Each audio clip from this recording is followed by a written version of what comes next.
नमस्कार प्यारे साथियों, ज्ञान विचार कहानी चैनल में आपका स्वागत है।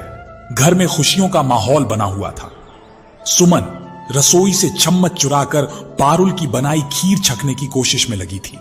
छोटा विशाल एक कोने में रखे स्पीकर से गाना चला रहा था और बीच रसोई में विमला जी माथे पर पसीना और चेहरे पर मुस्कान लिए पूरी तन्मयता से पूरी तल रही थी।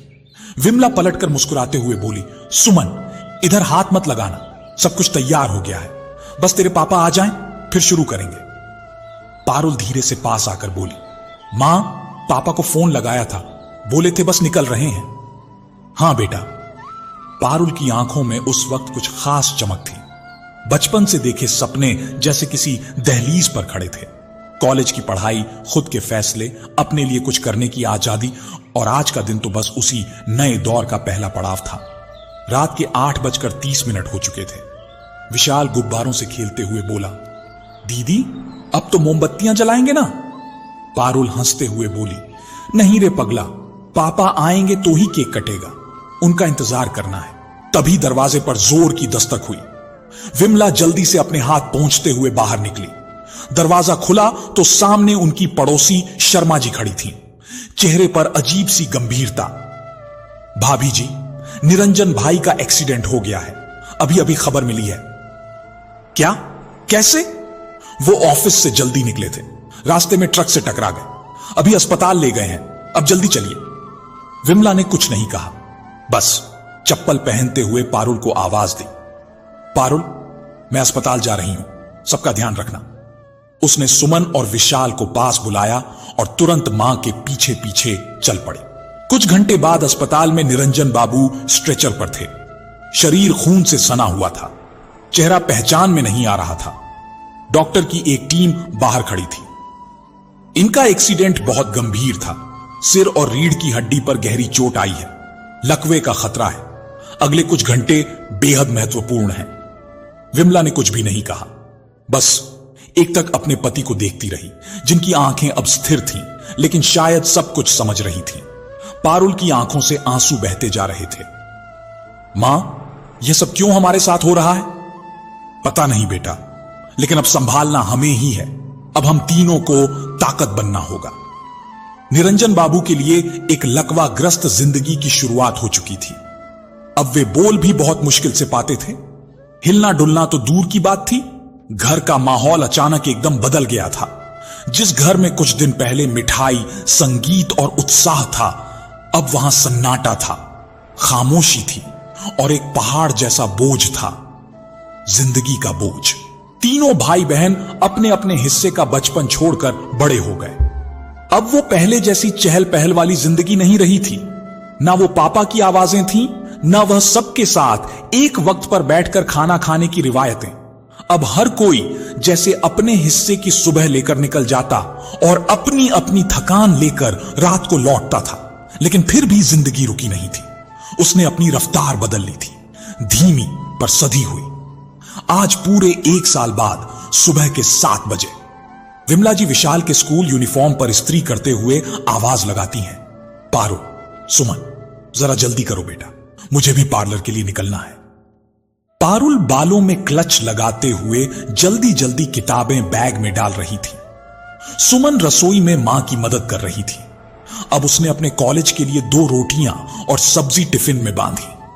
पारुल धीमे से मां की ओर देखते हुए बोली, मां मैं सोच रही हूं ये पढ़ाई छोड़ दो, जॉब पर ठीक से ध्यान नहीं दे पा रही। तब विमला मुस्कुराकर बोली, और अगर तुम पढ़ाई भी छोड़ दोगी तो फिर यह दुनिया तुम्हें कहां छोड़ेगी? बेटा मेहनत थकाती है लेकिन हिम्मत देती है, मैंने भी तो यही किया है।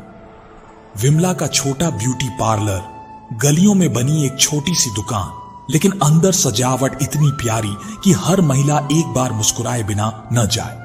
वहीं कोने में एक छोटी मेज पर शीशा लगा था, पास में रखे थे ब्रश, क्रीम और सिंदूर की डिब्बियां।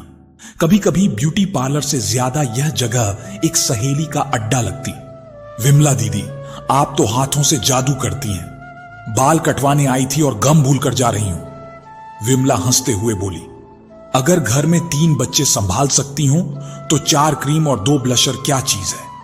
फिर थोड़ा रुककर, वैसे घर भी तो इसी पार्लर ने संभाल रखा है। यहां पारुल एक क्लास में बच्चों को कंप्यूटर सिखा रही थी। वो अब किसी टीचर से कम नहीं लगती थी। छोटा बच्चा बोला, दीदी ये माउस दबाएं तो स्क्रीन क्यों हिलती है? पारुल मुस्कुराकर बोली, जैसे तुम डरते हो वैसे ही माउस भी, धीरे से पकड़ो, प्यार से, तब काम करता है। क्लास खत्म होने के बाद वह कॉलेज की ओर भागती, बैग पीठ पर, एक बोतल पानी की और दिल में अजीब सी संतोष की भावना। शाम को सुमन अपनी बुक में कुछ लिख रही थी। पास में विशाल होमवर्क कर रहा था। दीदी एक बात पूछूं? हां पूछना। क्या मम्मी कभी थकती नहीं है? सुमन हल्की मुस्कान के साथ बोली, शायद थकती तो है लेकिन हमारे सामने नहीं दिखाती, क्योंकि उन्हें पता है अगर मां ही बैठ जाए तो घर रुक जाता है। तभी पारुल अंदर से आती है, और अगर बेटियां बैठ जाएं तो मां और भी अकेली हो जाती हैं। विमला रसोई से सुनती है और भावुक हो जाती है।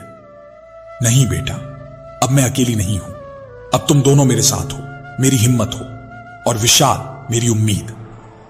टेबल पर चारों बैठकर खाना खा रहे थे। निरंजन बाबू की थाली भी पास ही रखी जाती है। उन्हें पारुल अपने हाथों से खिलाती है। निरंजन बाबू आंखों से आभार व्यक्त करते हैं। ऊपर से देखने पर सब कुछ ठीक लग सकता था।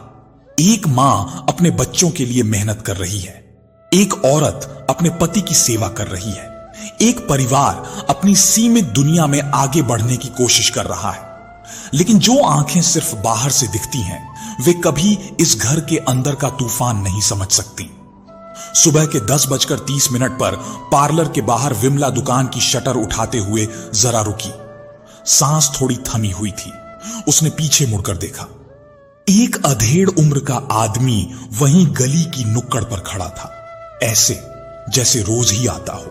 वो मुंह में बीड़ी दबाए मुस्कुराकर बोला, अरे आज जरा जल्दी आ गई, लगता है किसी स्पेशल क्लाइंट का वेट है। उसकी मुस्कान में वह गंदगी थी जिसे विमला समझती थी। काम पर आई हूं, कोई खेल खेलने नहीं, चलिए अपने रास्ते। वो आदमी हंसता हुआ चला गया, लेकिन उस हंसी का जहर विमला के दिल में देर तक चुभता रहा।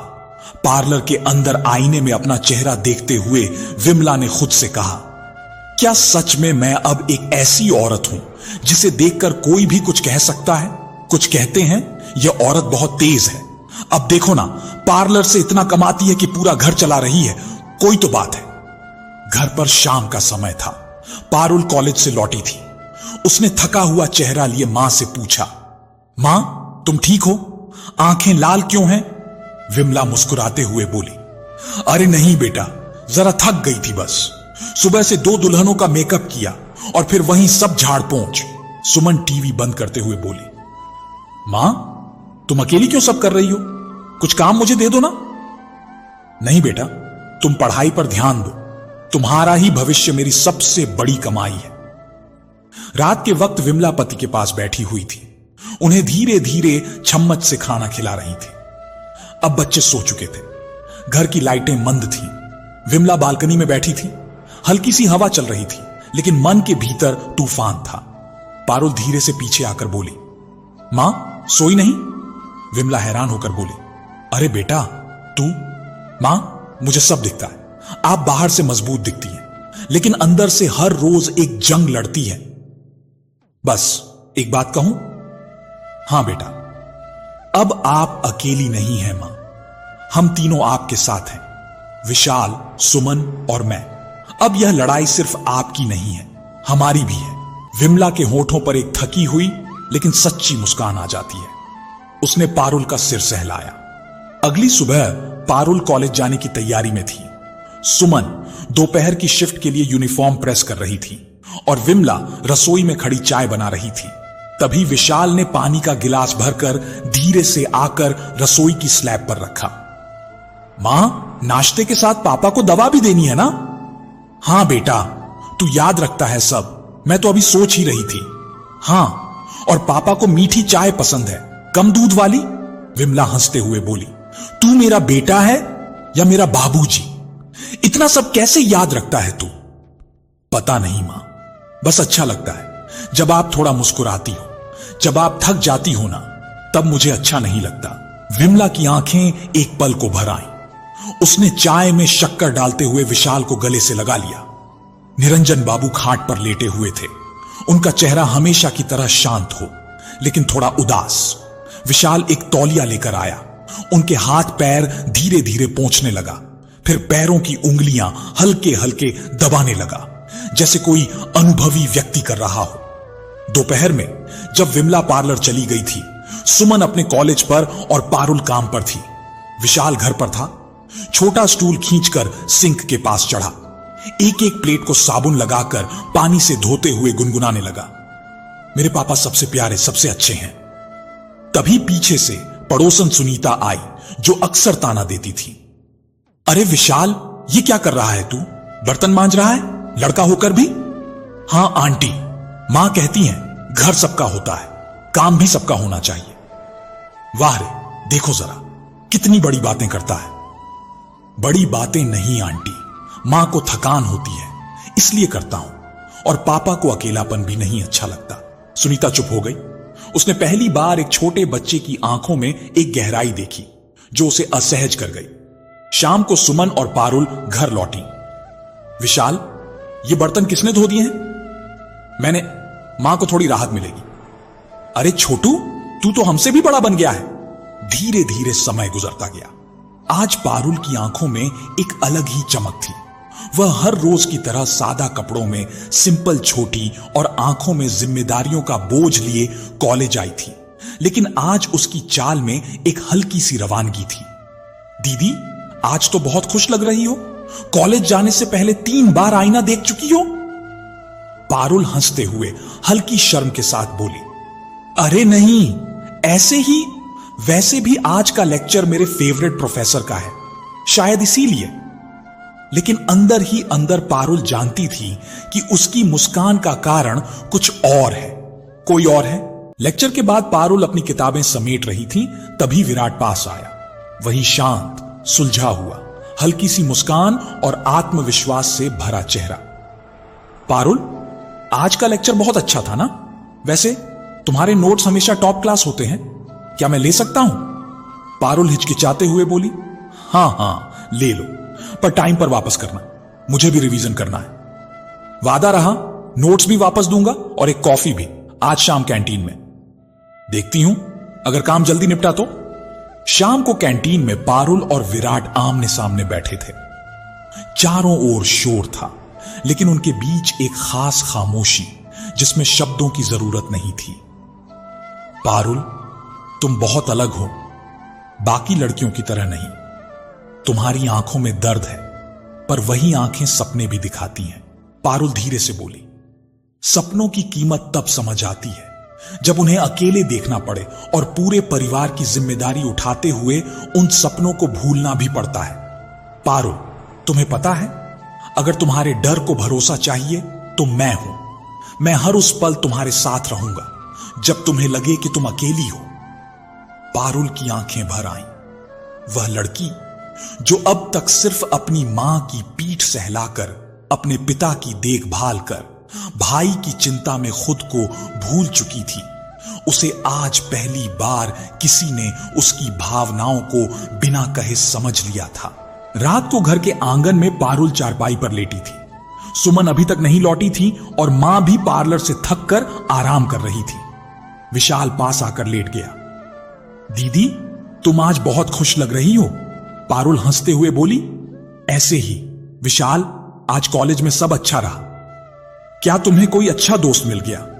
पारुल चौंकी, फिर मुस्कुराते हुए सिर हिलाया। विमला अपनी बेटी की बदली हुई मुस्कान को भांप चुकी थी। मां आखिर मां होती है। आज सुबह विमला जल्दी उठकर रसोई में काम कर रही थी। बाहर विशाल झाड़ू लगा रहा था।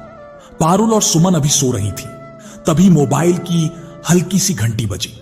विमला ने देखा, पारुल का फोन था और स्क्रीन पर विराट का नाम चमक रहा था। विराट, ये कौन है?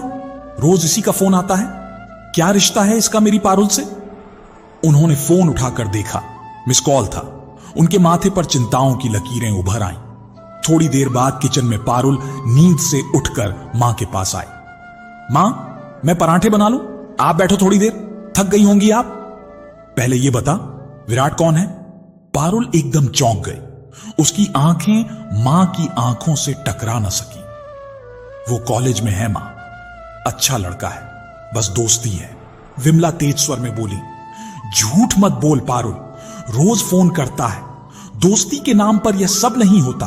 तुझे नहीं पता लोग क्या बातें बनाते हैं, हमारा क्या नाम रह जाएगा, और फिर हमारे जैसे घर की लड़कियां ऐसे रिश्तों के चक्कर में पड़ेंगी तो क्या होगा? मां, वो सच में अच्छा है, और मां, मुझे भी अब किसी पर भरोसा करना था। आप तो खुद ही कहती थी कि जिंदगी अकेली नहीं कटती। विमला थोड़ी देर चुप रही। उनकी आंखों में गुस्सा था, पर उसके पीछे चिंता भी थी। उन्होंने अपने हाथ का आटा छोड़कर पानी पिया और धीरे से बैठ गई। विमला धीमी आवाज में बोली, पारुल, मैं तेरे खिलाफ नहीं हूं, मैं बस डरती हूं। तू जानती है ना तेरे पापा की हालत, ये समाज की नजरें और फिर यह जमाना। मां, मैं कोई गलत कदम नहीं उठाऊंगी, मैं आपकी परवरिश को कभी शर्मिंदा नहीं करूंगी। दोपहर को सुमन और विशाल भी वहीं बैठे थे। मां, मैं तो कब से कह रही थी कि दीदी किसी बात को लेकर मुस्कुराने लगी है। अब देख लो, बात निकली तो विराट तक जा पहुंची। विमला ने बच्चों की बातें सुनी, फिर खुद को अकेले कमरे में ले गई। चुपचाप बैठकर सोचने लगी। पारुल अब छोटी नहीं रही। मैंने ही तो सिखाया था उसे जीना, अपने फैसले खुद लेना। अब अगर कोई उसकी जिंदगी में प्यार लेकर आया है तो क्या मैं उसे ठुकरा दूं? वैसे भी कौन है जो मेरे लिए रिश्ता लाएगा? न कोई मायका पीछे, न ससुराल वाले, और अब समाज तो वैसे भी मुंह चुराता है। अगर विराट सही लड़का है, समझदार है, तो क्यों ना मैं सोचूं, शायद कुछ साल बाद यह रिश्ता आगे बढ़ जाए। अगली सुबह विमला ने खुद पारुल को बुलाया। पारुल थोड़ी सहमी हुई थी, लेकिन विमला की आंखों में अब गुस्सा नहीं, सोच थी।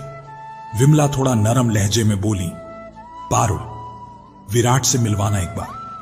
मैं किसी बात की जिद में नहीं हूं, लेकिन मैं मां हूं और मां को बेटी की पसंद जानने का हक होता है। पारुल की आंखें भर आईं। वह कुछ कह नहीं सकी, बस मां के गले लग गई। मां, आप मेरी सबसे बड़ी ताकत हो। अगर आप साथ हो तो मुझे कोई डर नहीं। विमला आंसू पोंछते हुए बोली, मैं हमेशा तेरे साथ हूं बेटी। बस ये रिश्ता ऐसा हो जो तुझे और मुझे शर्मिंदा ना करे। धूप अभी पूरी तरह से फैली नहीं थी, लेकिन मोहल्ले की गलियों में हलचल शुरू हो चुकी थी। विमला अपने ब्यूटी पार्लर जाने को निकली थी। बालों में हल्की सी क्लिप, हल्के गुलाबी रंग की साड़ी, आंखों में आत्मविश्वास और चाल में मजबूती थी। रास्ते में गली के नुक्कड़ पर खड़ी दो औरतें, सीमा और संगीता, उसका इंतजार करती दिखी। जैसे ही विमला पास पहुंची, दोनों औरतें एक दूसरे की ओर देख मुस्कुराईं और बात शुरू कर दी। संगीता तीखे स्वर में बोली, अरे विमला जी, नमस्ते। बड़ी तेज चल रही हैं आजकल आपकी बेटियां। अभी कल ही देखा, पारुल तो किसी लड़के की बाइक पर घर आई। हाय हाय, क्या जमाना आ गया है। सीमा हंसी छिपाते हुए बोली, हां जी, बहुत नाम कमा रही हैं बेटियां। ये संस्कार तो आप ही ने दिए होंगे ना, तभी तो हम तो हैरान हैं। एक छोटा सा पार्लर चलाकर घर चलाना, पति की देखभाल और फिर बेटियों के नखरे पूरे करना। बहुत हुनरमंद हैं आप। संगीता तंज कसते हुए बोली, असल में सब समझ आ गया है अब, तभी तो इतने आराम से घर चल रहा है। कोई तो है पीछे हाथ पटाने वाला। विमला कुछ पल चुप रही, फिर धीरे से चश्मा उतारा और ठंडी सांस भरते हुए बोली, बहन जी, पहली बात तो यह कि मुझे नहीं लगता कि आपको हमारी जिंदगी में इतनी दिलचस्पी होनी चाहिए, और अगर हो भी गई हो तो कम से कम पूरी तस्वीर देख लीजिए, टुकड़ों में नहीं। सीमा हकबकाते हुए बोली, हमने क्या गलत कहा? जो देखा वही कह रहे हैं। विमला आंखों में आग लिए, लेकिन आवाज संयमित रखते हुए बोली, देखा आपने, लेकिन अपनी बेटी को नहीं देखा, जो शादीशुदा होकर भी हर शाम लड़कों के ग्रुप में सिगरेट और मोबाइल पर लगी रहती है, जो अपने पति को कोर्ट के चक्कर कटवा रही है और अब मायके में बैठकर माता पिता की उम्र भर की इज्जत को रोज खोखला कर रही है। उस पर कभी कोई सवाल नहीं उठा आपका? संगीता झेपते हुए बोली, अब देखिए विमला जी, हर घर में थोड़ी बहुत बातें तो होती हैं। विमला की आवाज थोड़ी तीखी हो गई। हां संगीता जी, और आपके घर की थोड़ी सी बात तो परसों रात पूरे मोहल्ले ने सुनी थी, जब तन्मय दरवाजा तोड़ते हुए गाली गलौज कर रहा था। क्यों? फिर से जेल हो गई क्या उसे? या इस बार कोई और कांड कराया? सीमा चुप, संगीता गुस्से में लाल। विमला अब पूरी दृढ़ता से एक एक शब्द चीरते हुए बोली, मेरी बेटियां काम करती हैं, पढ़ती हैं, मेहनत करती हैं। गलती इतनी सी है कि वो आप जैसे लोगों के बनाए दायरों में फिट नहीं बैठती, लेकिन कम से कम वो किसी पर बोझ नहीं है। और रही बात बाइक पर बैठने की, तो जरा सोचिए, क्या बाइक पर बैठना चरित्र का प्रमाण बन गया है? या आपका डर यह है कि हमारी बेटियां आपसे आगे निकल रही हैं? विमला आगे बढ़ चली, लेकिन पीछे से संगीता की बड़बड़ाहट सुनाई दी। बहुत घमंड आ गया है इसे, अभी वक्त आएगा ना तब समझेगी। सीमा धीरे से फुसफुसाई, चल छोड़, तू भी क्यों मुंह लगा रही? यही औरत एक दिन गिरकर रोएगी। लेकिन विमला की चाल में रत्ती भर भी झिझक नहीं थी। वह अपनी साड़ी को थोड़ा संभालते हुए सोच रही थी, लोग क्या कहते हैं यह मायने नहीं रखता। मेरी लड़कियां क्या बन रही हैं, यही मेरे लिए सबसे बड़ी जीत है। समय धीरे धीरे बीत रहा था। जैसे जैसे सुबह की चाय की भाप उठती, वैसे वैसे पारुल की जिंदगी भी अब एक नई दिशा की ओर बढ़ रही थी। अब पारुल ने कॉलेज की पढ़ाई पूरी कर ली थी, नौकरी भी लग चुकी थी।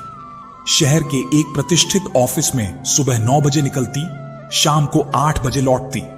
थकान होती, लेकिन आंखों में आत्मनिर्भरता की चमक साफ दिखाई देती थी। विमला आज कुछ विशेष तैयारी में लगी थी। रसोई में कुछ ज्यादा ही खुशबू आ रही थी। खड़ी पकौड़ी, आलू मटर की सब्जी और गर्मा गर्म फुलके। सुमन रसोई में मम्मी का हाथ बटा रही थी। पारुल बोली, मां आज कुछ खास है क्या, इतनी खुशबू? हां बेटा, आज तेरी मौसी आ रही है मिलने। बहुत दिन हो गए थे ना, सोचा कुछ अच्छा बना लो। अच्छा ठीक है, मैं फ्रेश हो जाती हूं, फिर आती हूं। थोड़ी देर बाद ड्राइंग रूम में मौसी यानी पार्वती दीदी आ चुकी थी। चाय और नाश्ते के बाद बातें चल रही थीं। पहले सामान्य हालचाल, फिर नौकरी की बातें, फिर धीरे धीरे चर्चा का रुख मुड़ने लगा। पार्वती बोली, पारुल सच में बहुत समझदार हो गई है रे, एकदम अपनी मां पर गई है। अब तो नौकरी भी लग गई, भगवान का लाख लाख शुक्र है। विमला गर्व से बोली, हां दीदी, मेहनत तो की है इसने, पढ़ाई में भी और काम में भी। पार्वती हल्की हंसी में बोली, तो फिर अब इस लड़की के लिए कुछ सोचा है कि नहीं? अब तो 25 से 26 की उम्र भी हो गई है। मेरी नजर में एक रिश्ता है, इंजीनियर है लड़का, दिल्ली में नौकरी करता है। पारुल चुप, विमला थोड़ी असहज। दीदी वैसे तो मैं सोच रही थी, लेकिन बात कुछ और है। पार्वती चौंक कर बोली, कुछ और? क्या मतलब? पारुल किसी को पसंद करती है? विराट नाम है लड़के का, साथ पढ़ते थे कॉलेज में, अब भी संपर्क में है, नौकरी करता है, अच्छा घर है, हमारी ही बिरादरी का है। पार्वती थोड़ी हैरान, अरे ये तो तूने पहले कभी नहीं बताया, फिर तो बात चलानी चाहिए ना। उस रात पारुल और विमला के बीच बातचीत हुई। विमला बोली, पारुल बेटी, अब तुम्हारी उम्र भी हो चली है, रिश्ता लेकर लोग आएंगे, लेकिन अगर तुम्हें विराट पसंद है तो साफ कहो, मैं पीछे नहीं हटूंगी। मां, मैं तो कब से चाहती थी कि बात आगे बढ़े, लेकिन विराट कहता है कि पहले वह अपने घर वालों से पूछेगा। तो पूछेगा कब? 2 साल हो गए, अब तक पूछ नहीं पाया। मां, विराट ने कहा था, पारुल तुम टेंशन मत लो, शादी तो मैं तुमसे ही करूंगा। अब बस मैं इंतजार कर रही हूं उस दिन का, जब वह अपनी मम्मी पापा को लेकर आएगा और सब कुछ ठीक हो जाएगा। एक ओर जहां पारुल को प्यार पर यकीन था, वहीं विमला को समाज की फुसफुसाहटों का डर। कई बार दिल से बड़ी दुनिया की सोच होती है। अगले दिन पारुल ने विराट को फोन किया। हेलो, सुनो ना, मां अब बात को लेकर गंभीर हो गई है, वो चाहती है कि तुम अपने घर वालों से बात करो। विराट थोड़ी घबराहट से बोला, हां पारुल, मैं समझ रहा हूं, मैं बात करूंगा, लेकिन अभी पापा की तबीयत थोड़ी ठीक नहीं है, इस वजह से रुक गया था। लेकिन अब बहुत दिन हो गए हैं विराट, मुझे डर लगता है कि कहीं मां मुझे किसी और रिश्ते में बांधने का फैसला न कर ले। विराट गंभीर आवाज में बोला, पारुल प्लीज मुझ पर भरोसा रखो, मैं सिर्फ और सिर्फ तुमसे शादी करूंगा, यह मेरा वादा है, बस थोड़ा वक्त दो। पारुल ने फोन रख दिया। पर उसके दिल में एक अजीब सी बेचैनी थी। क्या वाकई वक्त साथ देगा? क्या विराट का थोड़ा और इंतजार कभी पूरा होगा? पारुल अब ज्यादा आत्मनिर्भर हो चुकी थी। ऑफिस का काम, घर की जिम्मेदारियां और मां के साथ मिलकर घर के छोटे बड़े फैसलों में भी उसकी भूमिका बढ़ गई थी। हर दिन विराट से थोड़ी बातें हो जाती, कभी हंसी मजाक तो कभी भविष्य के सपने। एक दिन शाम को मोबाइल पर विराट का कॉल आया। विराट उत्साहित स्वर में बोला, पारुल, एक खुशखबरी है तुम्हारे लिए। पारुल धड़कते दिल से बोली, क्या हुआ? बोलो ना। मां पापा मान गए हैं। उन्होंने कहा है कि अब वो तुम्हारे घर आकर तुमसे और तुम्हारी मां से मिलना चाहते हैं। सच में विराट, कितना इंतजार था इस दिन का। मां कितनी खुश होंगी। हां, और दीदी भी आएंगी। मां चाहती हैं कि पूरा परिवार मिलकर फैसला ले। अगले 2 दिन विमला जी घर की सज सज्जा में लग गई। वह कोई दिखावा नहीं करना चाहती थी, पर फिर भी एक मां के लिए यह दिन किसी त्योहार से कम नहीं होता। सुमन और विशाल भी मदद कर रहे थे। पर्दे धुलवाए गए, ड्राइंग रूम ठीक किया गया, पुरानी अलमारी पर नया कवर चढ़ाया गया, रसोई से गुलाब जामुन की खुशबू आ रही थी, साथ में मसाला, काजू और चाय के लिए मठरी। आखिरकार वह दिन आ ही गया। शनिवार की दोपहर दरवाजे पर गाड़ी रुकी। विराट अपनी मां पूनम देवी, पिता उमाकांत जी और बहन राधा के साथ अंदर आया। पारुल हल्के नीले सूट में आकर सबको नमस्ते की। सादगी, शालीनता और आत्मविश्वास तीनों उसके चेहरे पर साफ झलक रहे थे। विमला ने सबसे आदरपूर्वक स्वागत किया, जलपान कराया। बातों की शुरुआत विराट के पिता उमाकांत जी ने की। शालीन और शांत स्वभाव के व्यक्ति थे। बहन जी, हम लोग कोई बड़ी उम्मीद लेकर नहीं आए हैं, बस चाहते हैं कि दोनों बच्चों को अच्छा जीवन मिले और आपसे औपचारिक मुलाकात हो जाए। विमला मुस्कुराते हुए बोली, जी बिल्कुल, यही तो जीवन का सच है। रिश्ता दिलों से जुड़ता है, बाकी सब तो ऊपर वाले की मेहरबानी। लेकिन तभी बीच में पूनम देवी बोल पड़ी, घर तो आपका साफ सुथरा है, लेकिन छोटा है ना? कितने लोग रहते हैं इसमें? विमला थोड़ा चौंकी, लेकिन मुस्कुराहट बनाए रखी। हम 5 लोग हैं, लेकिन हमारा दिल बहुत बड़ा है बहन जी। मुश्किल वक्त भी इसी घर में काटा और हंसी के पल भी इसी में बिताए। हां, वैसे आपका गुजारा भी मुश्किल से ही चलता होगा ना? पारुल का चेहरा एक पल को उतर गया, लेकिन विमला ने वही बात कही जो आत्मसम्मान की नींव होती है। बहन जी, गुजारा नहीं, हम जिंदगी जीते हैं, वो भी सिर उठाकर। मुश्किलें आईं, लेकिन कभी किसी के आगे हाथ नहीं फैलाया। मेरे बच्चों ने मेरा साथ दिया और आज हमारी स्थिति पहले से बहुत बेहतर है। और रही बात लड़की की, तो मेरी बेटी आज खुद की मेहनत से खड़ी है, किसी के सहारे की मोहताज नहीं। पूनम थोड़ी असहज हो गई। उमाकांत जी ने बीच बचाव किया।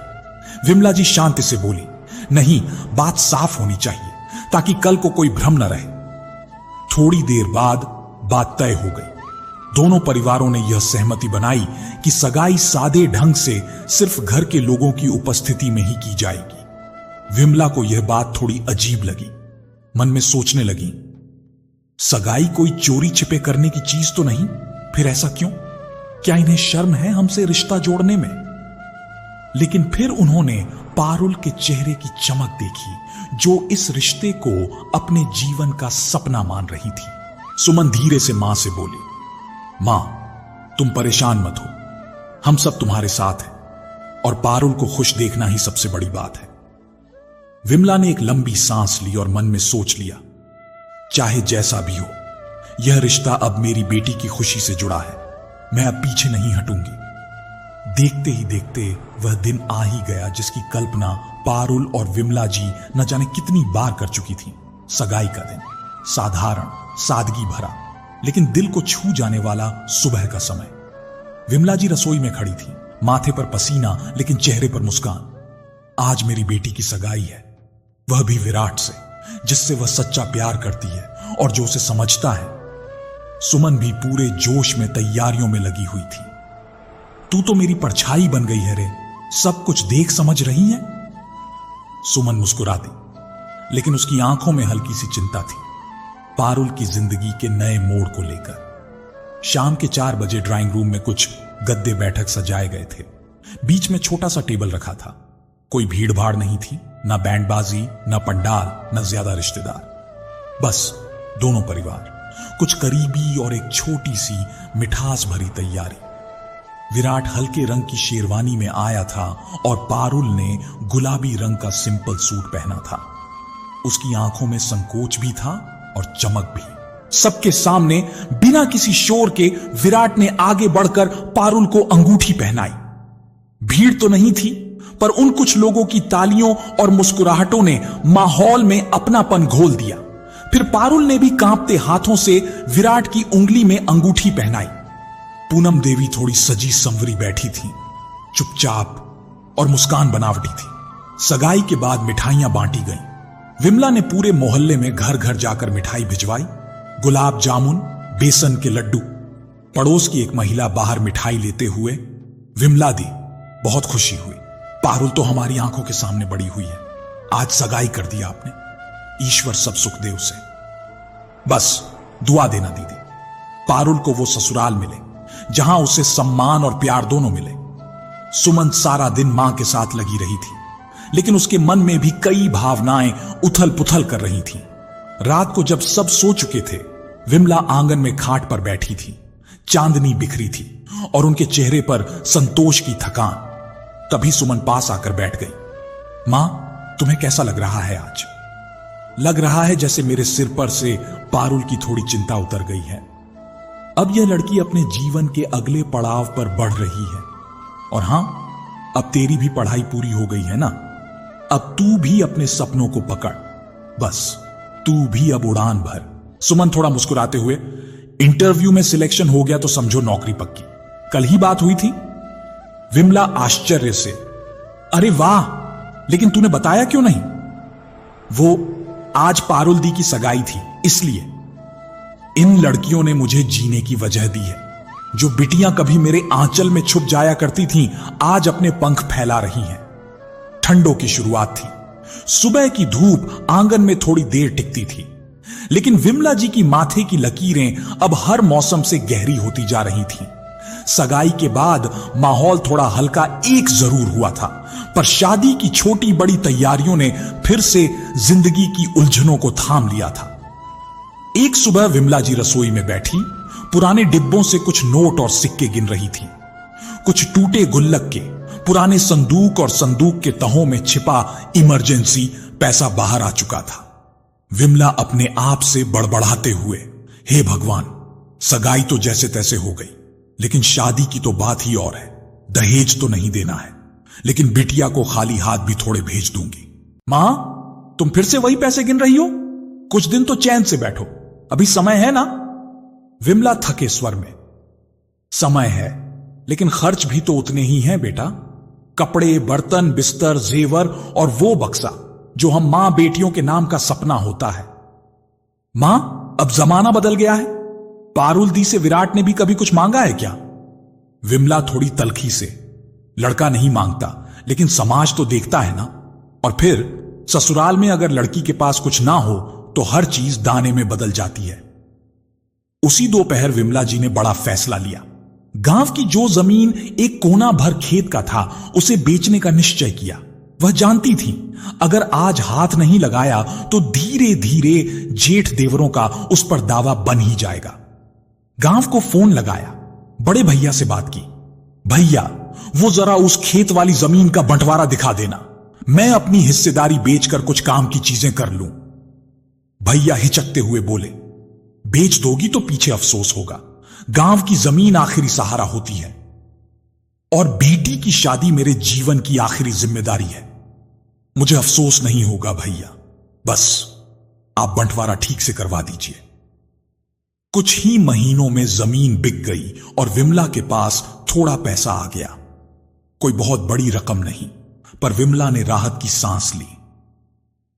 अब बेटी की शादी में किसी के आगे हाथ तो नहीं फैलाना पड़ेगा। उधर पारुल और विराट का मिलना जारी था। अब कभी मंदिर में तो कभी बुक शॉप के बहाने तो कभी कॉलोनी के बाहर चाय के ठेले पर। विराट पारुल की ओर देखते हुए, क्या हुआ, आज कुछ कह क्यों नहीं रही? बस यूं ही सोच रही थी शादी की तारीख कब निकलेगी? मां दिन रात तैयारी में लगी है, लेकिन तारीख की कोई बात कोई कर नहीं रहा। विराट थोड़ी देर चुप रहकर, पारुल, ये बातें बड़ों पर छोड़ दो ना, मेरे पापा को थोड़ा समय चाहिए, तुम चिंता मत करो, जैसे सगाई हो गई वैसे शादी भी हो जाएगी। पारुल धीरे से, समय कब तक विराट? कभी कभी लगता है जैसे तुम्हारी मां अब भी तैयार नहीं है, तुम कुछ कहते नहीं तो मैं भी पूछ नहीं पाती। ऐसी बात नहीं है, बस अभी ऑफिस में थोड़ा प्रेशर है और मां पापा थोड़े रीति रिवाजों को लेकर सख्त हैं। तुम तो समझदार हो ना, थोड़ा सब्र रखो।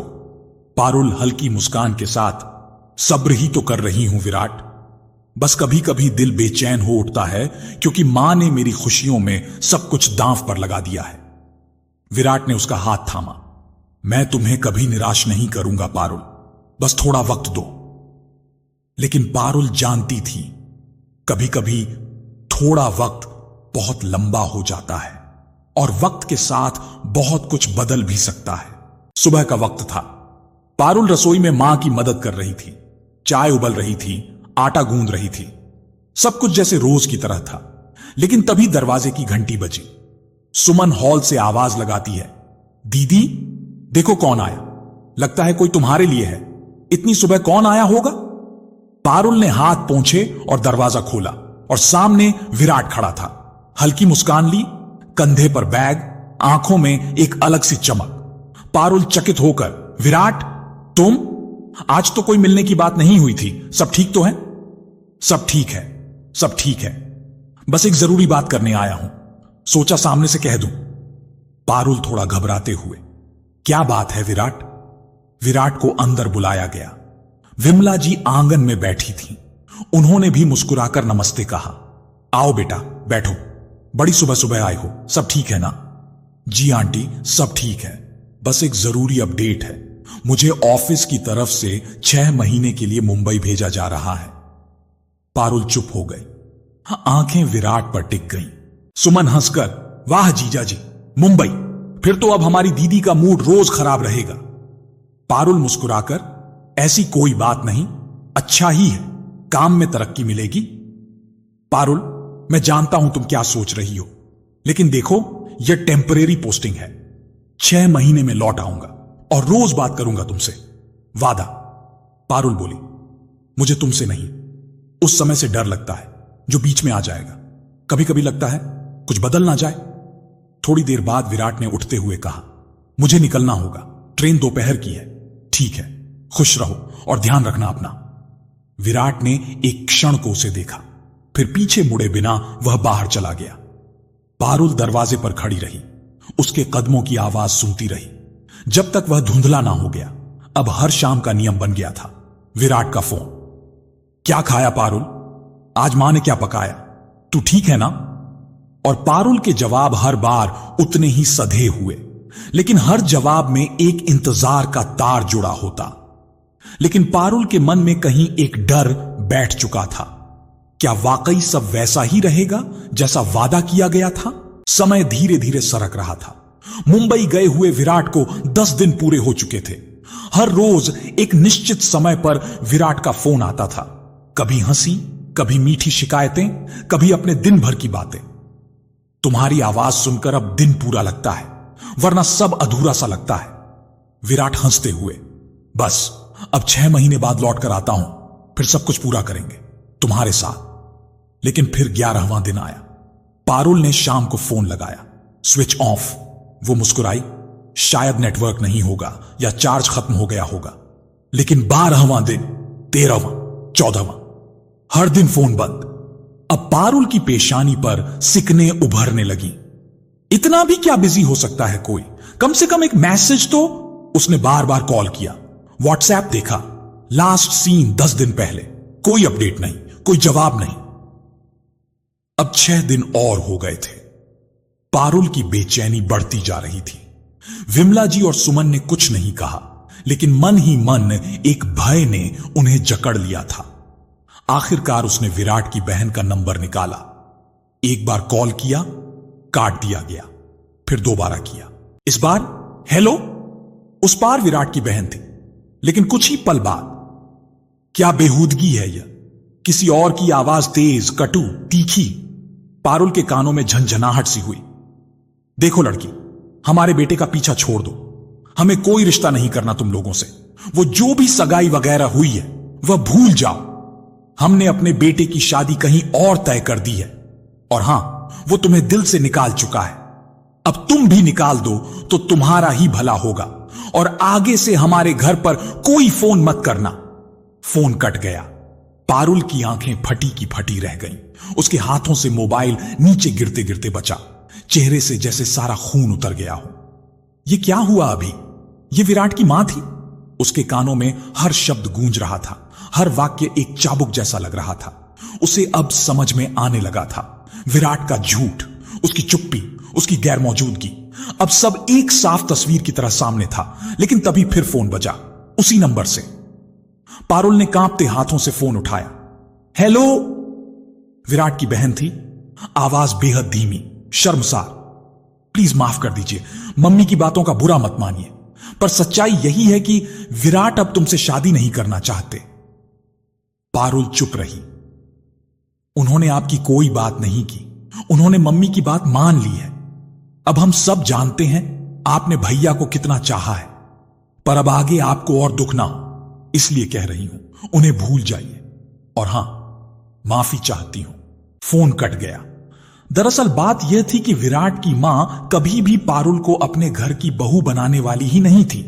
पारुल वहीं बैठ गई, आंगन के एक कोने में, घुटनों को सीने से लगाकर, जैसे किसी ने उसकी सांसें निकाल ली हों। पारुल की दुनिया जैसे थम गई थी। जिस इंसान को उसने अपने दिल की हर तह में बसा रखा था, वह इतनी आसानी से उसे छोड़ गया, बिना एक जवाब दिए, बिना एक नजर डाले, जैसे वह कभी उसकी जिंदगी में था ही नहीं। दोपहर की गर्म हवाएं जैसे उसके मन के भीतर भी चल रही थीं। सारा बदन भारी लग रहा था। सोचने की ताकत जैसे कहीं खो गई थी। उसका मन कर रहा था उनके घर जाकर सबके सामने चिल्ला दूं, पूछूं क्या कमी थी मुझ में, क्यों किया यह। लेकिन तभी मां की वो सिखाई बातें याद आ गईं। बेटी, औरत की इज्जत उसकी जुबान से नहीं, उसके धैर्य से मापी जाती है। पारुल ने होंठ भींचे। वो सीधे अपने कमरे में चली गई, दरवाजा बंद किया, दीवार से टिक गई। और फिर वह हुआ जो अंदर कई घंटों से उबल रहा था। वो फूट फूट कर रोई। तकिया भीग गया, आंखें लाल हो गईं। शाम ढलने लगी थी। घर में सबको हैरानी होने लगी थी। सुमन रसोई से आवाज देते हुए, दीदी बाहर आओ ना, खाना तैयार है, मां भी बुला रही हैं। लेकिन कोई जवाब नहीं आया। विशाल धीरे से दरवाजा खटखटाते हुए, दीदी क्या हुआ, तबीयत तो ठीक है ना? अब सबको चिंता होने लगी थी। आखिर विमला ने दरवाजे पर दस्तक दी। पारुल बेटा, दरवाजा खोलो, क्या बात है? कुछ देर बाद दरवाजा खुला। पारुल की आंखें सूजी हुई थीं, चेहरे पर थकान और आत्मा पर भारीपन था। क्या हुआ बेटी, ऐसे क्यों रो रही हो, बताओ मुझे। पारुल बस मां के गले लग गई और वहीं सिर रखकर सिसकने लगी। मां, विराट ने धोखा दिया। उसकी मां ने कह दिया, रिश्ता तोड़ दिया, बोल दिया कि अब शादी कहीं और तय कर दी है। पूरा घर सुनकर सन्न रह गया। विशाल गुस्से से, क्या, ऐसे कैसे? हम जाकर बात करते हैं, यह मजाक है क्या? सुमन हैरान, दीदी आपने बताया क्यों नहीं पहले? इतने दिन से आप अकेली सह रही थी। रात का खाना वैसे ही रखा रह गया। घर का माहौल जैसे किसी ने जकड़ लिया हो। थोड़ी देर बाद विमला ने सबको साथ किया। बच्चों को दूसरे कमरे भेजकर पारुल के पास बैठी। बेटा, मैं जानती हूं तेरा दिल कितना टूटा है, लेकिन एक बात सुन, जो लोग हमें बिना वजह छोड़ जाते हैं वो कभी हमारे अपने थे ही नहीं। सच तो यह है कि तू आज एक बहुत बड़ी मुसीबत से बच गई। मां, मैं सब समझ रही हूं, लेकिन दिल है ना, वो बहलता नहीं। बस एक बार सोचना बंद कर दूं, पर हर बार उसकी बात, उसकी आवाज याद आती है। विमला मुस्कुराकर, याद रख बेटी, एक दिन ऐसा आएगा जब तेरे लिए कोई ऐसा आएगा जो तुझे तेरा हर आंसू भूलने पर मजबूर कर देगा, जो तुझे टूटने नहीं देगा। पारुल धीरे से, क्या वाकई ऐसा कोई होता है मां? होता है बेटा, बस वक्त लगेगा, पर जब आएगा तो खुद महसूस करेगी कि तेरे टूटे दिल उसने जोड़ दिए हैं, बिना कुछ कहे। उस रात पारुल बहुत देर तक मां की गोद में लेटी रही। बाहर बारिश की हल्की बूंदें गिर रही थीं, जैसे आसमान भी उसके दुख में शरीक हो। अगले दिन पारुल ने खुद को थोड़ा संभालने की कोशिश की। आंखों में अब भी नमी थी, पर चलने की हिम्मत भी। अब वह जान चुकी थी, जिसने उसे तोड़ा उसे माफ कर देना खुद के लिए जरूरी था। दिन बीतते गए, मौसम बदला। धूप कभी तेज हुई, कभी फीकी, लेकिन पारुल के चेहरे पर वही छाया पसरी रही। नवंबर की सर्द हवा दिल्ली की गलियों में बसी थी जब पारुल को अपनी कॉलेज की पुरानी सहेली पूजा का कॉल आया। पूजा फोन पर उत्साहित सी, पारुल सुन, कुछ बताना है, लेकिन तू गुस्सा मत होना। पारुल, अब क्या रह गया है गुस्सा करने को? अरे परसों यानी 24 को विराट की शादी है, पूरे धूमधाम से। एक पल को पारुल जैसे जड़ हो गई, हवा जैसे एकाएक थम गई हो। उसके कानों में वही शब्द गूंजने लगे, हमने हमारी बेटी की शादी तय कर दी है कहीं और। मन का एक कोना कह रहा था कि उसकी शादी तोड़वा दो, पर तभी दिल का दूसरा कोना धीमे से बोला, क्या मिलेगा? जिसने तुम्हें छोड़ दिया उसकी जिंदगी की खुशी छीन लेने से तुम्हारा क्या भला होगा? पारुल ने गहरी सांस ली और खुद से कहा, नहीं, अब और नहीं। अब वह मेरी जिंदगी से निकल चुका है। अब मुझे भी उसे निकालना है, अपने मन से, अपनी यादों से। 1 महीने बाद जैसे ही वह बाजार से लौटी, एक और सहेली सरिता मिल गई। सरिता ने मोबाइल निकाला, स्क्रीन पर एक फोटो उभर आई। सरिता मुंह बनाते हुए, देख, ये देख, विराट और उसकी बीवी की फोटो। कितना बेकार इंसान है, देख कैसे एंजॉय कर रहा है, और तू यहां अब भी आंसू बहा रही है उसके लिए। पारुल ने फोटो पर एक पल नजर टिकाई, फिर कुछ बोले बिना मुड़कर चल दी। घर पहुंची तो ड्राइंग रूम में मौसी बैठी थी। मां विमला उनके पास थी और सुमन चाय लेकर आ रही थी। पारुल को देखते ही विमला मुस्कुराई, पर चेहरे पर एक अलग ही टेंशन थी। पारुल समझ गई, मुद्दा वही पुराना होगा। मौसी हंसते हुए, अरे पारुल बिटिया, कैसी हो? बहुत दिन बाद आई ना मौसी, अब तो तेरी शादी की तैयारी करनी है भाई। पारुल जबरन मुस्कुराई, बैठ गई पास में, पर चुप। देखो बहन जी, हमारी जान पहचान में एक बहुत अच्छा रिश्ता आया है। लड़का अच्छा है, नौकरी में है, मां बाप सीधे साधे हैं, और सबसे अच्छी बात, लड़का शादी के लिए बहुत गंभीर है। विमला धीरे से, हां पारुल, मैं भी सोच रही थी कि अब तुझे आगे बढ़ना चाहिए। ये सब बातें बीते जमाने की हैं बेटी। पारुल कुछ नहीं बोली। मौसी बोली, दीदी एक बार मिल तो लो, देखो तो सही, शायद अच्छा लगे। पारुल ने न मां से बहस की, न मौसी से कोई सवाल। बस उठी, अपने कमरे में चली गई, दरवाजा बंद किया, आईने में खुद को देखा, एक लंबी सांस ली। अब वह जानती थी यह लड़ाई अब उसके भीतर की थी। न विमला, न मौसी, न सहेलियां। अब उसे खुद तय करना था कि वह क्या चाहती है। अब वह महीना बीत गया। ठंडी सुबह विमला के घर की खिड़कियों पर ओस की तरह जम जाती थी, लेकिन घर का माहौल वह तो कई महीनों से थमा हुआ था। पारुल अब भी पहले जैसी ही थी, खामोश, सहमत और भीतर से टूटी हुई। मां विमला की चिंताएं हर दिन उसके माथे की रबीनाओं में गहराती जा रही थीं। एक शाम जब चाय का प्याला विमला के हाथ में था और सुमन रसोई में थी, तभी मौसी फिर से आ पहुंची। वही पुराना लहजा, वही चिंता ओढ़े हुए। देखो विमला, अब तो हद हो गई है। तुम्हारी बेटी की उम्र निकलती जा रही है। अब भी ना सोचोगी तो कब सोचोगी? मैंने जो रिश्ता बताया था वो लड़का अब भी इंतजार कर रहा है। अच्छे मां बाप, लड़का सीधा साधा, ऐसा रिश्ता बार बार नहीं आता। बहन विमला धीमे स्वर में पारुल की ओर देखते हुए बोली, मैं समझ रही हूं, पर वह खुद तैयार नहीं है। मौसी थोड़ा ताना कसते हुए, अब लड़की के कहने पर सब तो नहीं चल सकता ना विमला। पहले इसकी करो, फिर सुमन की बारी आएगी।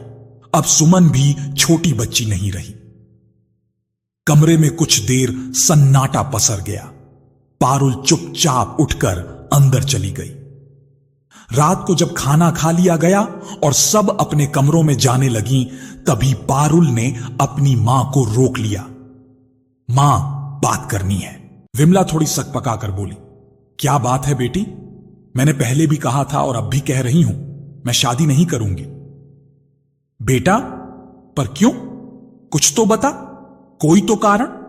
पारुल आंखों में आंसू लिए हठ में बोली, बस मां, कोई वजह नहीं दे सकती, पर मैं जानती हूं कि मैं फिर से किसी पर भरोसा नहीं कर सकती, और जब तक भरोसा नहीं होगा तब तक रिश्ता कैसे निभेगा। विमला कठोर होते हुए बोली, तो क्या मैं सारी उम्र तेरी यही जिद सुनती रहूं? लोग क्या कहेंगे कि बड़ी बेटी कुंवारी रह गई, छोटी की शादी कर दी। तो कर दो ना सुमन की शादी, मैंने कब रोका है? विमला जैसे ठिठक गई। उसकी बात में कोई तीखा व्यंग नहीं था, न कोई रोना, न कोई मनोहार, बस एक ठंडी पर गहरी सच्चाई थी। कुछ ही महीनों में मौसी के माध्यम से सुमन के लिए एक रिश्ता पक्का हो गया। लड़का पुणे में नौकरी करता था, शालीन, पढ़ा लिखा और सादे परिवार का। इस बार पारुल बिल्कुल चुप रही, न बधाई दी न उल्हाना, बस जो हो रहा था होने दे रही थी। सुमन हल्की मुस्कान के साथ एक दिन पारुल से बोली, दीदी अब बुरा तो नहीं मान रही है ना? बिल्कुल नहीं, तू बहुत खुश रहे, बस तू मेरी तरह मत जीना। और देखते ही देखते शादी हुई। सीधे साधे समारोह में बिना ज्यादा तामझाम के पारुल ने बहन के लिए सब कुछ किया, शादी के कार्ड से लेकर कपड़ों तक की हर व्यवस्था। लेकिन चेहरे पर भाव शून्य थे, न कोई खुशी न कोई दुख, बस एक थका हुआ सुकून। और फिर शादी के 1 महीने बाद एक रात को जब सर्दी अपने चरम पर थी, निरंजन बाबू को अचानक सीने में तेज दर्द हुआ। अस्पताल ले जाने की कोशिश हुई, पर बहुत देर हो चुकी थी। सुबह सुबह मंदिर की घंटियां बजीं और साथ ही घर में सन्नाटा छा गया। निरंजन बाबू नहीं रहे। एक लंबी बीमारी के बाद उन्होंने चुपचाप विदा ले ली। अब पारुल की दुनिया और सिमट गई थी। सुमन ससुराल जा चुकी थी और विमला सदमे में डूबी हुई थी। पारुल बस ऑफिस जाती, वहीं से लौटकर घर आती, छुट्टी के दिन मंदिर चली जाती और फिर लौटकर मां के पास चुपचाप बैठ जाती। न किसी से मिलने की इच्छा, न किसी नई शुरुआत का सपना। शाम का समय था, बाहर धूप चली गई थी, मगर विमला जी की रसोई से चाय के उबलने की महक आ रही थी। पारुल हमेशा की तरह अपने कमरे में थी, मगर आज उसके चेहरे पर एक हल्की सी मुस्कान थी, जो कई महीनों बाद पहली बार दिख रही थी। विमला चाय का कप पकड़ाते हुए बोली, क्या बात है, आज बहुत खुश लग रही है। ऑफिस में कुछ अच्छा हुआ क्या? पारुल थोड़ी सी हंसी दबाते हुए बोली, हां मां, बहुत अच्छा हुआ। मुझे एक ऑफर मिला है मुंबई से। मुंबई? वहां से कैसा ऑफर? पारुल उत्साहित होकर बोली, बहुत बढ़िया ऑफर है मम्मी, तनख्वाह डबल कर दी है उन्होंने और रहने के लिए भी कंपनी ने एक फ्लैट दिया है। मैंने हां कर दी है। विमला धीरे धीरे थोड़ा असमंजस में बोली, अकेली कैसे जाएगी? उस शहर में कहां जान पहचान है?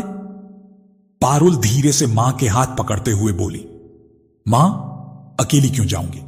आप और विशाल भी चलेंगे ना? मुझे अब इस शहर में नहीं रहना, बहुत कुछ पीछे छूट चुका है यहां, अब आगे बढ़ने का वक्त है। विमला जी चुप हो गई। उनकी आंखों के सामने यह घर घूमने लगा जिसे उन्होंने निरंजन बाबू के साथ मिलकर सजाया था। हर कोना, हर दीवार कुछ ना कुछ कह रही थी। पर फिर उन्होंने पारुल का चेहरा देखा जिसमें एक नई चमक थी। अगर तुझे सुकून मिलेगा तो मैं तेरे साथ चलने को तैयार हूं। वैसे भी अब यहां मेरा क्या है? तेरे पापा नहीं रहे और पार्लर भी वैसे नहीं चलता, तो क्यों ना एक नई शुरुआत हो। अगले 2 हफ्तों में तैयारी शुरू हो गई। पारुल ने पहले ही ऑफिस में इस्तीफा दे दिया था। विशाल के लिए मुंबई की कॉलेज की लिस्टें निकाली गईं। विमला जी ने पार्लर का सामान समेटा। घर को किराए पर चढ़ाने के लिए ब्रोकर को बुलाया गया। सब कुछ धीरे धीरे एक हल्के दर्द और भारी उम्मीद के साथ हो रहा था। एक सुबह पड़ोस की मीना काकी आईं। आते ही उनकी आंखें भर आईं। जा रही हो बहन? इतने सालों से साथ निभाया, अब कौन दोपहर को मेरी बात सुनेगा? विमला आंसू पोंछते हुए बोली, अब उम्र ऐसी हो गई है मीना जी, जहां बेटी का सहारा ही सबसे बड़ा सहारा होता है। अब जब मुंबई स्टेशन पर ट्रेन रुकी, तीनों एक साथ बाहर निकले। सामने तेज भागती भीड़, ऊंची ऊंची इमारतें, हर कोने से आती गाड़ियों की आवाजें, सब कुछ नया, सब कुछ अलग। पारुल विशाल की ओर देखते हुए बोली, मुंबई में अब से हमारी जिंदगी फिर से शुरू होगी। न कोई बीता कल, न कोई पछतावा, बस एक नया आज। फ्लैट मिल चुका था। पारुल का नया ऑफिस अगले हफ्ते से शुरू होने वाला था। इस बार वह सिर्फ काम नहीं बल्कि खुद को भी समर्पित करने जा रही थी, दर्द और पिछली यादों को इस शहर की तेज रफ्तार में पीछे छोड़कर। एक शाम विमला जी खिड़की पर बैठी थी जब पारुल चाय लेकर आई। विमला हल्के से मुस्कुराते हुए बोली, पता है, तुझे मुस्कुराते हुए देखती हूं तो लगता है जैसे निरंजन जी भी ऊपर से देख रहे होंगे और कह रहे होंगे, चलो मेरी बेटी अब फिर से जीने लगी है। पारुल धीरे से मां के कंधे पर सिर रखते हुए बोली, मां, इस बार मैं सब कुछ संभाल लूंगी। अब मैं टूटूंगी नहीं बल्कि जीऊंगी, तुम्हारे लिए, विशाल के लिए और खुद के लिए। मुंबई की तेज रफ्तार अब उनके जीवन का हिस्सा बन चुकी थी। रेल की सीटी, ट्रैफिक का शोर, समंदर की हवा, अब यह सब अजनबी नहीं थे। विमला जी, जो पहले हर बात में घबराया करती थीं, अब टैक्सी से बाजार जाती थीं। उन्हें अब लगता था, शहर चाहे जितना भी बड़ा हो, अगर साथ अपनों का हो तो हर डर छोटा पड़ जाता है। पारुल की जिंदगी में भी फिर से रंग भरने लगे थे। वह अब पहले से ज्यादा समझदार और व्यवस्थित हो चुकी थी। ऑफिस में उसकी पहचान एक मेहनती और सुलझी हुई लड़की की बन चुकी थी। 1 साल कब कैसे बीत गया, पारुल को खुद एहसास नहीं हुआ। एक दिन की बात है, पारुल अपनी 4-5 सहेलियों के साथ बैठी थी। प्रिया हंसते हुए बोली, अरे पारुल, वो नए प्रोजेक्ट वाले सर, वो क्या नाम था उनका? हां, अमन सर तुम्हारे बारे में पूछ रहे थे। पारुल मुस्कुराते हुए, अरे नहीं, कुछ नहीं, वह बस काम के सिलसिले में बात करते हैं। तभी निशा चुटकी लेते हुए बोली, काम के सिलसिले में?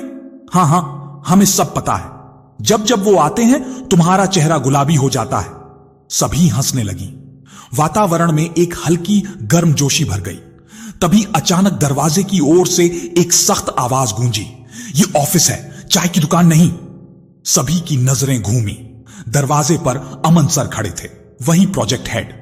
अमन तेज आवाज में बोले, हर हफ्ते मीटिंग मिस हो रही है और यहां गप्पें चल रही हैं। आप लोग काम करने आते हैं या टाइम पास करने?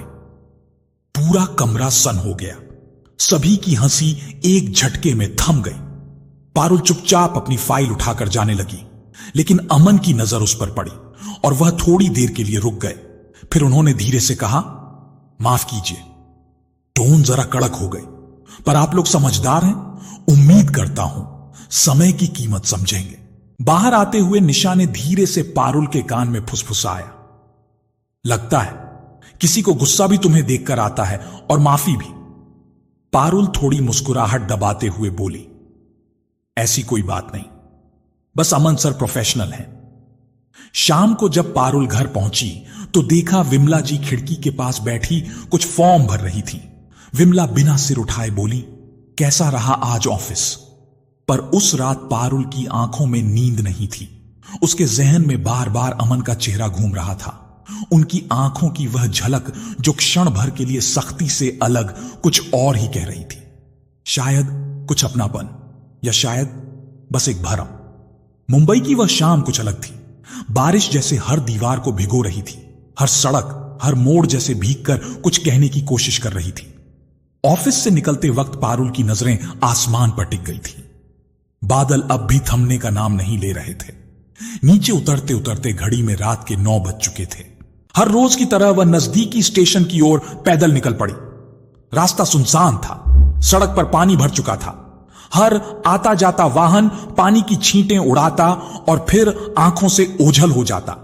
अभी उसे चले मुश्किल से 5 मिनट ही हुए थे कि एक काली गाड़ी उसकी बगल में आकर धीरे से रुकी। खिड़की से एक आदमी की झुकी झुकी आवाज आई, ओ मैडम जी, कहां जाना है? छोड़ दूं? पारुल की आंखें चौकस हो गई। उसने ध्यान से देखा, आवाज लड़खड़ा रही थी, चेहरा लाल था, शराब की गंध दूर से ही आ रही थी। पारुल सधी हुई आवाज में बोली, नहीं भाई साहब, यहीं पास में मेरा घर है। पारुल ने तुरंत पलटकर बिल्डिंग के वॉचमैन के पास जाकर खड़ा होना बेहतर समझा। गाड़ी वाले को एहसास हो गया कि मामला हाथ से निकल गया है। वह गाड़ी घुमाकर तेजी से निकल गया। पारुल कुछ देर वहीं खड़ी रही। बारिश अब भी रुकने का नाम नहीं ले रही थी। थोड़ी देर बाद वह फिर चल पड़ी, दिल में हल्का डर पर चेहरे पर संयम। तभी पीछे से एक और गाड़ी धीरे से रुकी। पारुल ने घबराकर पलटकर देखा। ड्राइविंग सीट पर वहीं थे ऑफिस के अमन सर। उनकी मौजूदगी से उसकी भीतर की घबराहट जैसे कहीं खो गई। अमन साधे हुए लहजे में बोले, अरे तुम अभी तक यहीं हो?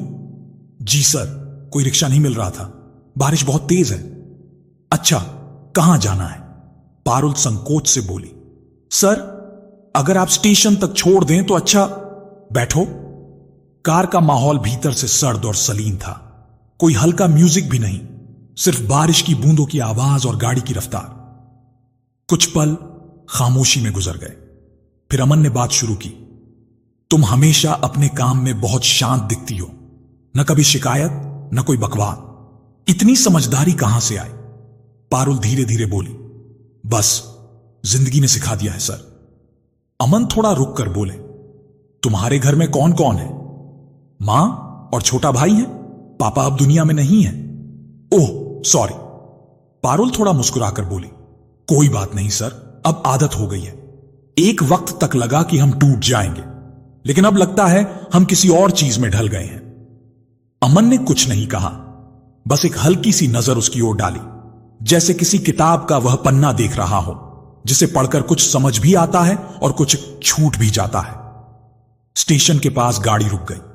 पारुल उतरने लगी तो अमन ने कहा, कभी भी ऐसा कुछ हो तो बिना हिचक मुझे कॉल कर लेना, यह मेरा नंबर है, सेव कर लो। पारुल ने नंबर लिया। मन में एक हल्का सा अजनबी भरोसा महसूस हुआ। रात घर लौटकर जब विमला जी ने दरवाजा खोला तो देखा पारुल पूरी तरह भीगी हुई थी, लेकिन चेहरा शांत था। पारुल, इतनी बारिश में कैसे आई? पारुल हल्के स्वर में बोली, कोई बात नहीं मां, आज कोई था जो छोड़ने आ गया। उस रात पारुल खिड़की के पास बैठी रही, हाथ में मोबाइल जिसमें अमन सर नाम से एक नंबर सेव हो चुका था। शायद यह जिंदगी का कोई और मोड़ था, या शायद एक नई सुबह का रास्ता।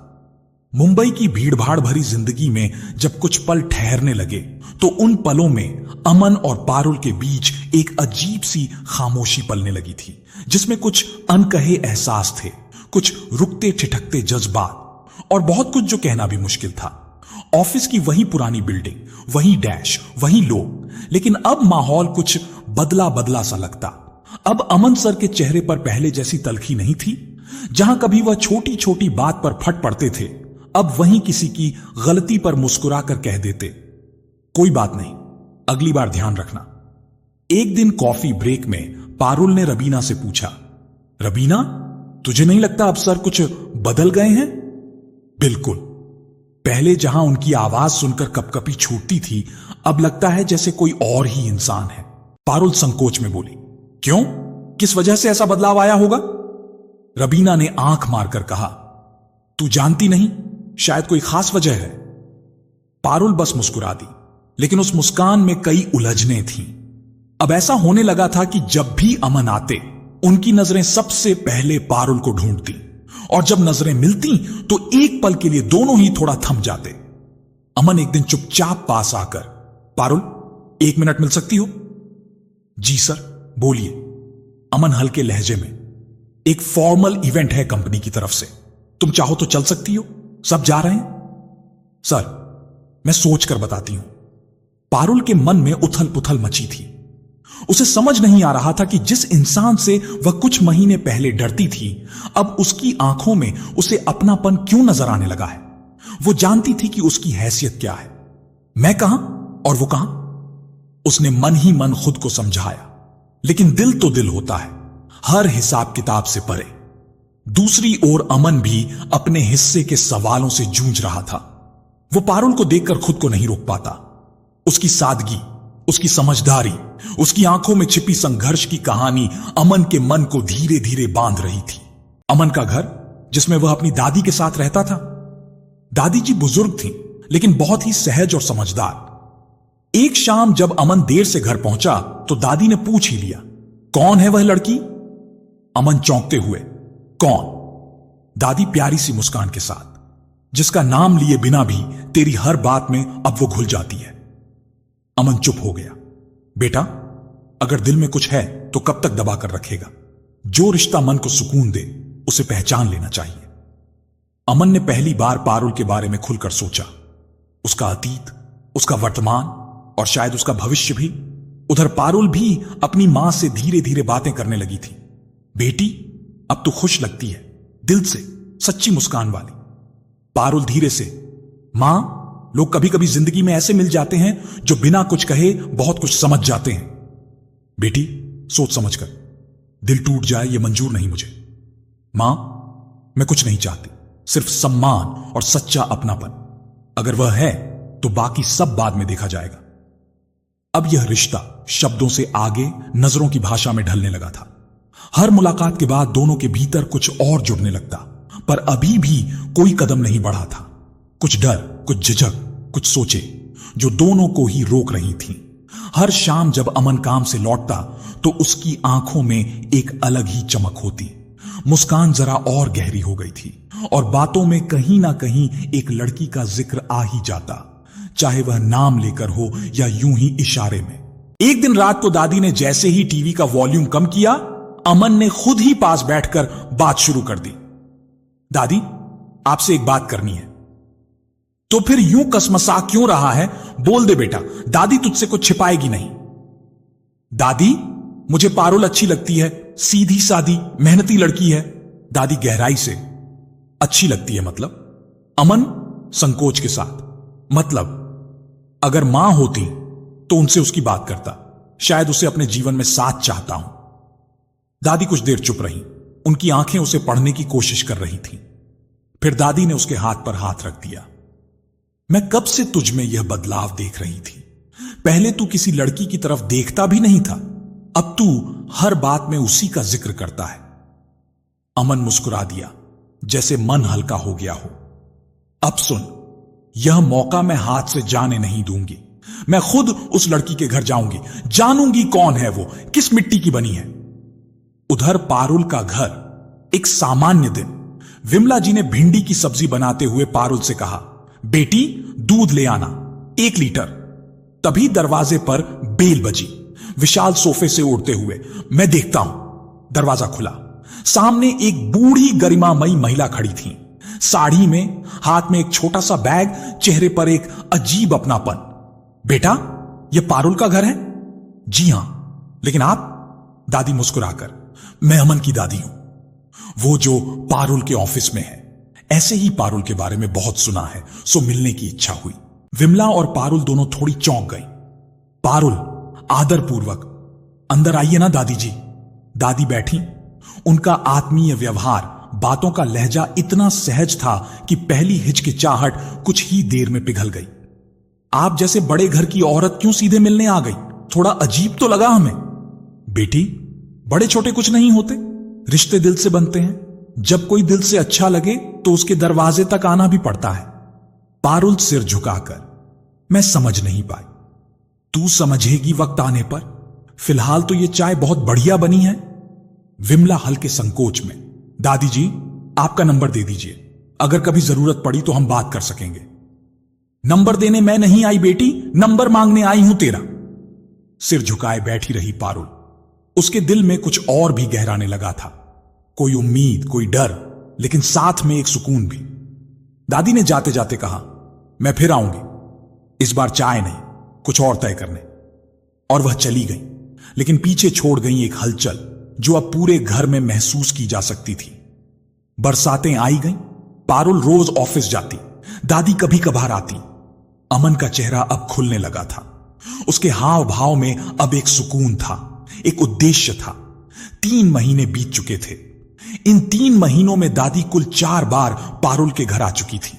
कभी यूं ही, कभी कुछ ठोस कारण से, कभी पारुल की तारीफों में फूल बरसाने, तो कभी विमला जी के घुटनों की देखभाल के लिए कोई घरेलू उपाय बताने।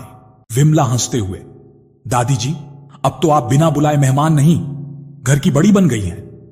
दादी मुस्कुराकर, तो फिर रिश्ता भी पक्का समझूं? विमला मुस्कुराकर चुप हो जाती, लेकिन दिल में कहीं एक उम्मीद जागी थी। फिर वह दिन आया। दोपहर के करीब 3 बजे का वक्त था। दादी जी उस दिन थोड़ी गंभीर लग रही थीं। चाय का प्याला पकड़े उन्होंने पारुल और विमला दोनों को पास बुलाया। आज कुछ जरूरी बात करने आई हूं, बहुत सोच समझकर, बहुत सहकर। दादी धीरे धीरे बोली, बेटी, यह कोई अचानक का फैसला नहीं है। मैं तुम्हारी बेटी को अपनी पोती बहू बनाना चाहती हूं। विमला की आंखें एक पल को ठहर गईं। आप सच कह रही हैं? सच ही नहीं, 100 बार सोच समझ कर कह रही हूं। तू जानती नहीं बेटी, मेरे घर की खुशियां बहुत पहले ही छीन चुकी हैं। दादी की आवाज भरसी आ गई। मेरे बेटा बहू तो एक एक्सीडेंट में गुजर गए। तब से अपने दोनों पोतों की मैं मां बाप दोनों थी। मेरा बड़ा पोता तनिष कितना भला लड़का था। उसकी शादी एक तेज तर्रार लड़की से हुई थी जिसने घर का चैन सुकून सब छीन लिया था। हर दिन कलह, हर रात आंसू, हम सब चुपचाप सहते रहे। फिर एक दिन मेरे तनिष ने वो कर डाला जो कोई भी मां बाप की दुआओं को शर्मिंदा कर दे। उसने अपनी जान दे दी। न कोई नोट, न कोई शिकवा, बस एक सन्नाटा जो आज तक घर में पसरा हुआ है। पारुल और विमला की आंखें भीग आईं। दादी आंख पोंछते हुए बोली, मैंने खुद को तो किसी तरह संभाल लिया, लेकिन अमन वो अब तक नहीं संभला। शादी का नाम सुनते ही उसका चेहरा बुझ जाता। कहता था, दादी, सब लड़कियां एक जैसी होती हैं। मैंने कहा भी कि सब तुम्हारी भाभी जैसी नहीं होती बेटा, लेकिन वह नहीं माना। और अब 5 साल बाद उसके चेहरे पर मुस्कान देखी है मैंने, और यह मुस्कान तुम्हारी बेटी की वजह से है। कमरे में गहरा सन्नाटा था। पारुल चुप सिर झुकाए बैठी थी। उसके दिल में भी कहीं कुछ भर आया था। विमला जी थोड़ा ठहर कर बोली, दादी जी, यह तो हमारे लिए सौभाग्य की बात है। आपने हमारी जैसी मामूली हैसियत को काबिल समझा, वरना आप कहां और कहां हम। बस यही सोच मत बेटी, मैं देख चुकी हूं इस लड़की की सच्चाई। संस्कार, विनम्रता, आत्मसम्मान सब है इसमें। मुझे और कुछ नहीं चाहिए। उसी दिन दादी ने निमंत्रण दिया, रविवार को तीनों मेरे घर आइए, बस कुछ बातें और करनी है। अमन भी होगा। रविवार आया। पारुल हल्के हरे सूट में। विशाल ने छेड़ा भी, दीदी कोई शादी तो नहीं है आज? पारुल मुस्कुरा दी, लेकिन अंदर से घबराहट कम नहीं थी। उधर अमन का घर, सादगी लेकिन गरिमा से भरा हुआ, फूलों की खुशबू, दीवारों पर पुराने फोटो फ्रेम और एक शांत माहौल। अमन ने दरवाजा खोला, नजरें मिली। वह मुस्कुराया। पारुल ने सिर झुका लिया। दादी ने सबको बिठाया। आज मैं चाहती हूं तुम दोनों एक दूसरे से खुलकर बात करो। रिश्ते सिर्फ बुजुर्ग तय नहीं करते, दिल से मंजूरी जरूरी है। अमन के घर की बैठक, जहां कभी चुप्पियां बोला करती थीं, आज वहां हल्की मुस्कानें, धीरे धीरे पिघलते संकोच और रिश्तों की आहटों की सरगोशियां थीं। दादी ने सभी को आराम से बैठाया। हल्की हल्की चाय की चुस्कियां, कुछ मिठाइयों की प्लेटें और गर्म पकौड़ियां, लेकिन सबसे ज्यादा गर्मजोशी उन नजरों में थी जो बार बार पारुल और अमन के बीच टकरा रही थीं। इधर विमला जी ने भी सब कह डाला। धड़कते दिल से उन्होंने वह सब कुछ कह दिया जो आज तक किसी बाहरी को नहीं बताया था। विमला जी ने धीरे से कहा, बेटा, हम किसी से ज्यादा उम्मीद नहीं रखते। पारुल को जिंदगी में बहुत कुछ सहना पड़ा है। एक वक्त ऐसा भी आया था जब उसकी सगाई तय हुई थी, लेकिन लड़के वालों को दहेज चाहिए था। जब मैंने मना किया तो रिश्ता तोड़ दिया गया, और बाद में पता चला कि उस लड़के का किसी और से रिश्ता चल रहा था। अमन के चेहरे पर हल्की शिकन उभर आई। मेरी बेटी ने बहुत कुछ सहा है, लेकिन कभी किसी के सामने उफ तक नहीं की। बस चुपचाप नौकरी, भाई बहन और अपने कर्तव्यों में लगी रही। पारुल की आंखें झुक गईं, लेकिन अमन की आंखें उस पर टिकी थीं। पारुल को पहली बार किसी की आंखों में सम्मान के साथ एक हल्की सी नमी भी दिखी। दादी हल्के से बोली, मैंने तो देख लिया है कि इस घर में फिर से रोशनी तभी आई है जब यह लड़की आई है। और फिर धीरे धीरे रिश्ते पक्के हो गए। साधारण सी सगाई, कुछ खास लोगों की मौजूदगी, ना कोई दिखावा, ना कोई दिखावटी रस्में, सिर्फ 2 टूटे दिलों का मिलना जिन्होंने एक दूसरे में उम्मीद और मकसद देखा। और फिर आज पूरे 2 साल हो चुके हैं। अब पारुल की एक नई दुनिया है, जहां है अमन, उसकी दादी, एक सजदा सा घर और भरपूर सम्मान और प्यार। अब वह वही पारुल नहीं थी जो मुझे चेहरे से ऑफिस जाती थी, जिसके लिए त्योहारों और जन्मदिन का कोई अर्थ नहीं था। अब उसके लिए उसका जन्मदिन एक त्योहार बन गया है। हर साल अमन उसकी पसंद का केक लाता है, घर में बलून, लाइट्स और दादी की बनाई खीर। विशाल, सुमन और मां भी उस दिन आते हैं। विमला जी तो अब अमन को बेटे जैसा ही मानती हैं। कभी कभी पारुल को लगता है, क्या सच में सब कुछ ठीक हो गया? और हर बार जब वह सोच में डूबती है, उसे मां की कही वह बात याद आती है, जो होता है अपने अच्छे के लिए ही होता है बेटा, उसे भूल जा। देखना, एक दिन तुझे तेरा असली राजकुमार जरूर मिलेगा। अब पारुल को यकीन हो गया था कि वह राजकुमार आ गया है, न घोड़े पर न तलवार के साथ, बल्कि एक शांत मुस्कान और गहरी समझदारी भरे दिल के साथ।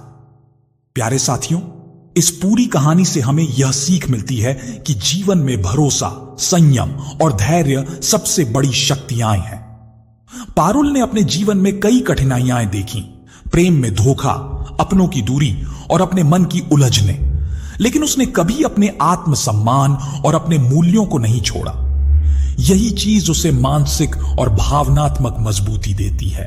कहानी यह भी बताती है कि सच्चा प्यार केवल दिखावे या भौतिक चीजों से नहीं, बल्कि आपसी सम्मान, विश्वास और समझदारी से बनता है। रिश्ते वही मजबूत होते हैं जो दिल और आत्मा से निभाए जाते हैं, न कि केवल रस्मों, शादी के कार्ड या दिखावे के लिए। साथ ही यह कहानी हमें यह सिखाती है कि अतीत के दुखों और गलत फहमियों को पीछे छोड़कर खुद को नए अवसरों और रिश्तों के लिए तैयार करना बहुत जरूरी है। जब हम अपने जीवन में सही लोगों के लिए दिल खोलते हैं और सही फैसले लेते हैं, तो खुशियां और सुकून वापस आते हैं। अंत में कहानी यह संदेश देती है कि जो होता है वह हमारे भले के लिए होता है। कठिनाइयां हमें मजबूत बनाती हैं और सही इंसान और सही समय की प्रतीक्षा करने की सीख देती है। जब हम अपने अनुभव और समझदारी से कदम बढ़ाते हैं, तो जीवन में सच्चा प्यार, सम्मान और खुशी निश्चित रूप से मिलती है। प्यारे साथियों, तो कैसी लगी आपको हमारी यह कहानी? अगर कहानी अच्छी लगी हो तो कमेंट बॉक्स में जरूर बताएं। तो आज के लिए बस इतना ही। मिलते हैं अगली वीडियो में एक और नई कहानी के साथ। तब तक के लिए खुश रहें, अपना और अपनों का ख्याल रखें। जय श्री राधे कृष्ण।